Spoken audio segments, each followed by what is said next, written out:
Despite her everywoman persona, Zara Tindall's life is full of haute couture and high-end horses, soirees and luxury vacations. She may never ascend to the throne, but Zara sure knows how to live like a queen. Royal kids lead lavish lives, and Princess Anne's daughter Zara Tindall was no exception. She attended some of the most exclusive schools in the UK, starting with the pricey Port Regis Prep, then at 13 moving to the Gordonston School, known as the poshest school in Scotland. Her grandfather Prince Philip and uncle King Charles III both went there, although Charles famously hated it and was bullied by his peers. There were early morning runs through the Moray Hills, cold showers, and sailing was part of the education here. Zara, on the other hand, loved the place, although in a 2018 interview with The Telegraph, she confessed, "I loved sport and being with my mates all the time. I don't know how much work I did. You do get homesick, but I had so much fun."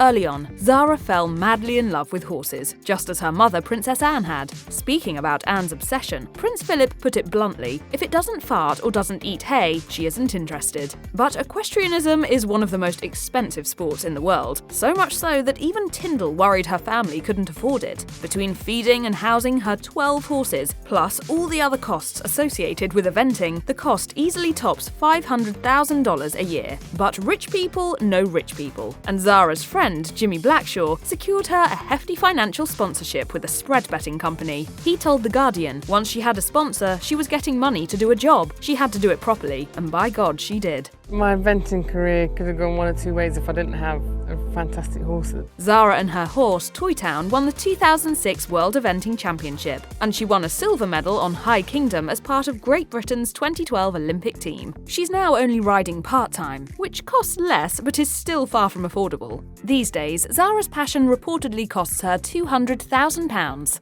or around $263,000 a year.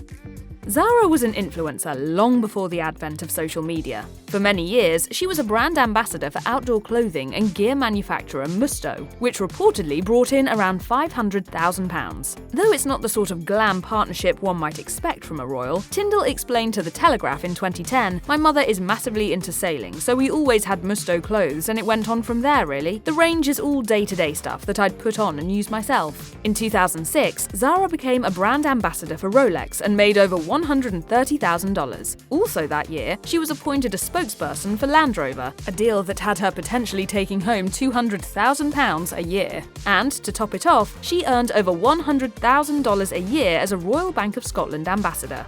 Zara's brand partnerships likely have her raking in millions, and it hasn't gone unnoticed. Critics have accused her of exploiting her royal status. However, as a non-working royal, she insists the deals are necessary to fund her hobby, telling the Daily Mail, "Horses are expensive, and any help with that is brilliant. I want to stand on my own 2 feet."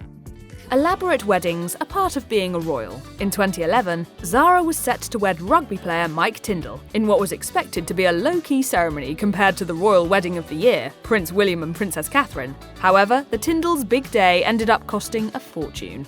Things got off to a lavish start, with Zara and Mike hosting a pre-wedding party on the royal yacht Britannia, where they were seen having a blast with royals including William and Catherine, Prince Harry and Princesses Eugenie and Beatrice. Then there was the ceremony itself. The security alone cost taxpayers a whopping £400,000, so who knows what the final bill was. But Princess Anne lent her daughter an opulent Cartier tiara, which was previously owned by Queen Elizabeth II and is worth between £2 to £4 million, so at least she saved on jewelled headpieces. Thrifty.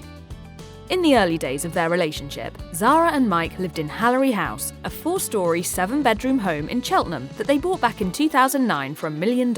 They then refurbished the property, which has a hot tub and private cinema, and sold it in 2013 for about $1.5 million. The couple next bought Aston Farm, a 7-bedroom farmhouse set on 700 acres. Aston Farm is even more elaborate than the Tindalls' previous home, featuring a gym, a gun room, dedicated game space, a cinema, and even a converted barn with its own bar. And bonus, Princess Anne basically lives next door. When she's not riding horses, Zara and Mike are taking luxury vacations. Speaking to The Telegraph in 2015, Mike shared, "We both love skiing, and so far we've been to Chamonix and places in Switzerland, but we're still trying to find our favourite spot. The couple is particularly fond of Australia, where they first met. Zara explained to Hello, "It really suits us with the outdoor lifestyle and everything that comes with it. What is not to love about being here?" Work hard and play hard. That's what Australia's about, isn't it? In March 2024, the Tindalls headed off to Bahrain for the Grand Prix. They travelled by private jet along with Princess Eugenie and her husband, Jack Brooksbank, as well as controversial British TV personality Jeremy Clarkson and Madonna's son, Rocco Ritchie.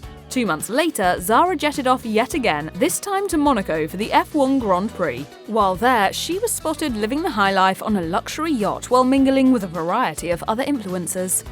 While Zara is by no means a girly girl, like any proper royal, she knows a good quality jewel when she sees it. When Mike popped the question in December 2010, he did so with a ring worth a whopping £140,000, eclipsing the value of Meghan Markle and even Queen Camilla's engagement rings. As a longtime brand ambassador for Rolex, Zara doesn't have to pull out her phone when she wants to know what time it is. While on vacation in Australia in 2023, she was spotted wearing the Rolex Yachtmaster, which sells for an astounding £41,000, around $54,000. She partnered with jewellery brand Collegia in 2015, collabing on a collection featuring pieces that went for anywhere from about £3,000 to over £26,490. It's really wearable because that's kind of what I really needed it to be. For example, in 2024, Zara wore an 18-karat gold Collegia diamond ring at the Royal Windsor Horse Show. Pretty, yes, but be warned, it'll set you back over $10,000. The Tindalls don't just collect mansions and pricey baubles, they also own an impressive car collection. As brand ambassador for Land Rover, Zara has her pick of the fleet, which cost a small six-figure fortune apiece. In 2020, she was caught speeding in her Land Rover. Her license was suspended for 6 months, plus she got 4 points and was fined £817, or around $1,076, which she probably had in her change purse, being a royal. When The Telegraph asked Zara about her preference for luxury gas guzzlers, she confessed that being environmentally conscious wasn't at the top of her agenda, asking, "Isn't that Charles's job? But it's not in the city. It's a working car, and the horses are on organic food." Alrighty then. As a non-working royal, Zara is free to pursue as many business ventures as she wishes, and she and Mike have amassed a staggering business empire. In 2019, Zara made headlines when it came out that she'd been making secret deals with Hong Kong-based tycoon Dr. Johnny Hon, owner of the Global Group. Though her reps initially denied reports that she was being paid £100,000 a year as a director at Hon's firm, when confronted with actual documents, they admitted the claims were true. Hon explained to the Daily Mail that his association with the royal family was good for business. In 2020, Zara was appointed as a director at Cheltenham Racecourse, where she supports the chairman and executives. Apparently, association with royalty is good for the horse business too, but it doesn't come cheap. Martin St. Quinton, chairman of the Cheltenham Racecourse Committee, told the Jockey Club, "I'm sure we will benefit significantly from her breadth of experience and a perspective that will prove invaluable to the racecourse." The Tindalls are also ambassadors for racehorse auction house Magic Millions, for which they take home £125,000 a year. I want to be remembered for being hardworking and respectful and loyal and a good mum. In 2024, Mike took on a number of new projects, including a drinks business and a property management company. A source told Express, Zara also has several projects that she works on both here and abroad. It's very commendable of the Tindalls, really, because they could just kick back and take handouts. Zara was once known for her fun approach to style, which couldn't have been more different from the fashion sense of her fellow royals, but over time, she began to tone it down to more elegant and sophisticated looks. She's since spent thousands, at least, on her array of high-end aristocratic outfits. Though she sometimes wears clothing straight off the rack, Zara usually dresses in designer brands such as Laura Green, Amelia Wickstead, and Zimmermann. Appearing at a Buckingham Palace garden party in 2024, for instance, she wore the Isabel dress by Laura Green, which costs £1,500. But a dress alone doesn't make an outfit. She paired the fit and flare frock with a pair of Rebecca heels from Emmy London, which go for just shy of £500. Attending Royal Ascot that year, she channeled Cinderella in a blue Rebecca Valance gown and Sarah Kent hat. Now sold out, the dress originally retailed for £558, while Kant's hats usually cost a minimum of around £800. Speaking to Express, Megan Watkins, a stylist at Silk Fred, explained that finely crafted millinery is central to Zara's signature style and a means of her showing off both her personality and passion for horses, which is itself a status symbol. Watkins explained, "Due to her love of all things equestrian, Zara often attends many horse races throughout the year, sporting interesting and carefully considered fascinators and headpieces. Zara will often use headgear to show off her sense of style and add a point of interest to her outfit."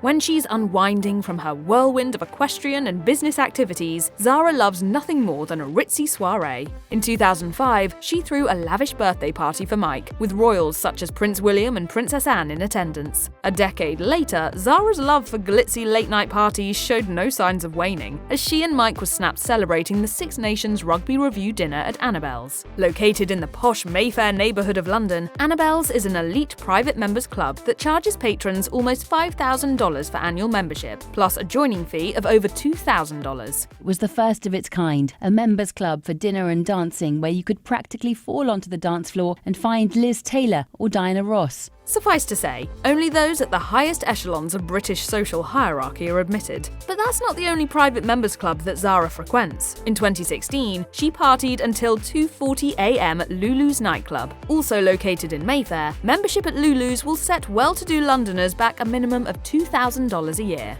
And before King Charles's coronation in 2023, she and Mike partied the night away at London's Swanky Arts Club, which charges members around $3,600 annually, along with an assessment fee of about $2,600. But hardworking Brits need to let loose now and then, as Mike explained to Good Morning Britain, sharing, "You know, sometimes when you've got 3 children, it's not always the easiest to get out and just have a drink together."